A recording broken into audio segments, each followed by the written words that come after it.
go, my nigga. Now community is like, I would just tell them to watch Friday when motherfucking y'all was gonna say, hey, bro, you fight, but you live now. And right now, he got the shotgun and he looking for somebody to die. And I'm like, nigga, we all know that you only want to kill him because you lost. That's it. Nigga, fuck that. Nigga, you still got nigga in you. You get up and fight like we have to.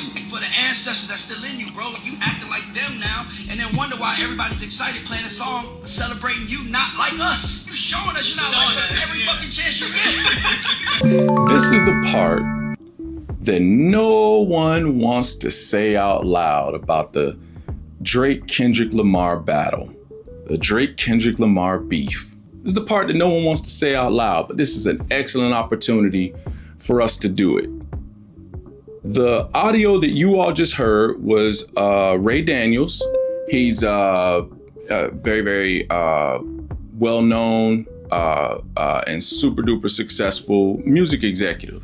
And he's brilliant. He is. Now, I fundamentally disagree with his take on the Drake Kendrick beef.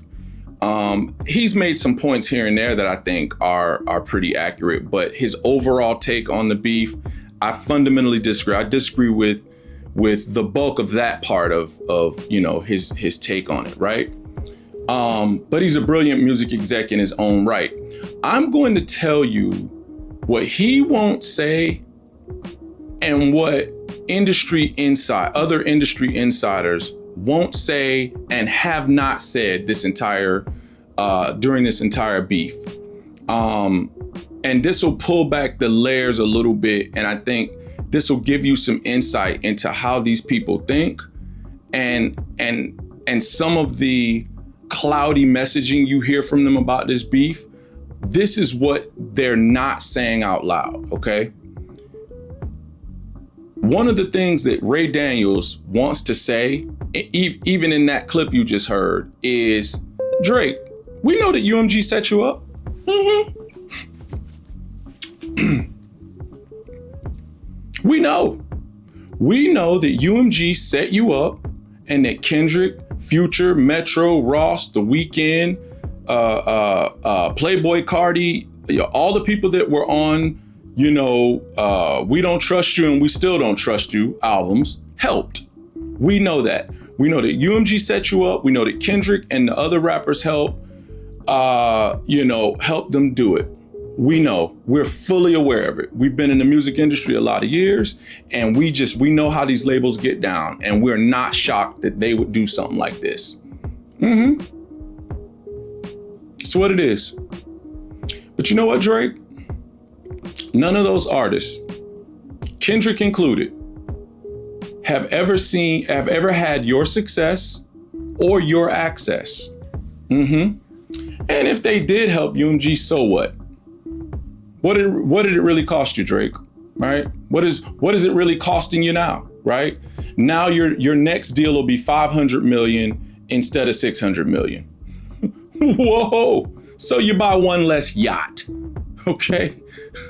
I mean, you know, what's the big deal, right? I mean, regroup, okay? Take it on the chin and make dope records. That's it. Regroup, take it on the chin, make dope records. Because here's the thing, Drake. Suing the label for something they were definitely wrong in doing to you, but knowing that your lawsuit could possibly hurt other smaller artists is wrong. Mm-hmm. I do not agree with this. I want to continue to say that. I do not agree with this. But this is what they want to say to Drake. Drake, part of the Black experience in America is being done wrong by the system, is being done wrong by Big Brother, right? Is being done wrong by the powers that be, right? And still having to figure it out, right? Being done wrong, knowing you've been done wrong, everyone else knows you've been done wrong, but you still have to get up in the morning and figure it out, right? And pull your way, dig your way out of that hole, right? We all know you only want to kill him because you lost. You heard him say that, right? We know you all want to kill. The only reason you want to kill him is because you lost. No, absolutely not, Ray Daniels. And anybody that agreed with that nonsense. Drake wants to kill him because he can't believe that a guy that he helped in every conceivable way has spent much of his career, his super ultra successful career, I'm talking about Kendrick, stabbing Drake in the back at every chance he got. Think about that. Like, really think about that. Right? Ray Daniels framed that like Drake's anger isn't righteous. Not only is it righteous, but he would have every reason in the world to wait outside of a Kendrick Lamar show or to wait outside of some place that Kendrick Lamar, some black tie event, and punch him in the face. He has every right to be angry about this. And you all are talking like Drake is some whiny, immature clown who doesn't have a grievance here. That's shocking to hear that.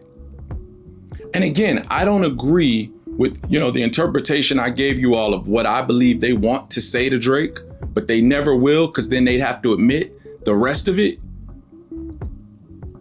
But I'll tell you something.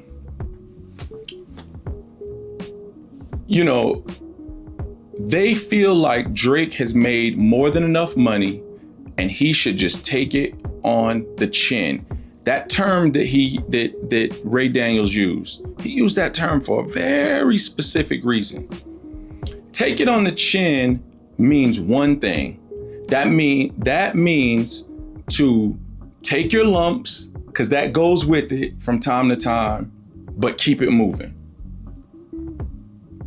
You don't say take it on the chin to a person. No one ever said to Dr. King, man, take it on the chin. They want you and your people to use separate restrooms and to go to separate schools. Take it on the chin. You doing well. A lot of your people are doing well. What's the big deal? And the reason why no one ever said that to them is because it was universally understood that they had a valid grievance. And more importantly than that what made their grievance valid was that it was righteous. This was not a self-serving thing. Well, Drake's lawsuit is self-serving. It's not helping other artists. Go to hell. My lawsuit don't have to help nobody. That's not how lawsuits work. Lawsuits try, I'm not saying they always do, they attempt to exact a level of justice. And all justice means is to be made whole again, to at least attempt to be made whole again. That's all it is. That's all it is. Right? Think of it like this way, right? A lawsuit is like insurance for people that don't have any, or insurance where there isn't an insurance policy in place because that product doesn't exist in those situations, right? That's what a lawsuit is. It's a way to be made whole again financially when you have been wronged financially. I said to you all in some prior videos of mine that Drake can't sue for collusion. He has to first prove damages. And so if he can prove his damages first, he can back his way into the collusion, right? Which is not against the law per se, right? But him being wronged and now there's financial damages, again, he can back his way into the collusion part of it. But again, the bottom line is that this is the part that no one wants to say out loud. Because if they do, they'll have to admit the rest. And they'll never do that because they don't get any benefit out of you all and people like me thinking that Drake has been a victim in this, which he 1000% has been. But you all just don't like to say that because Drake's been winning for 16 years. He's been winning for 16 years because he works his butt off. It's that simple. You can love it or not love it. That's up to you all. But what most of you end up doing is just hating. And it's unfortunate because many of you could openly enjoy Drake, which many of you want to, but if you do, then many of the things you all have said across socials, will be dug up and you'll look like hypocrites. But again, I wanted to go over that because a lot of you all are missing that nugget of information of philosophically when it comes to understanding how these people think and why they've reacted the way they have with this lawsuit and everything else that's gone on during the battle.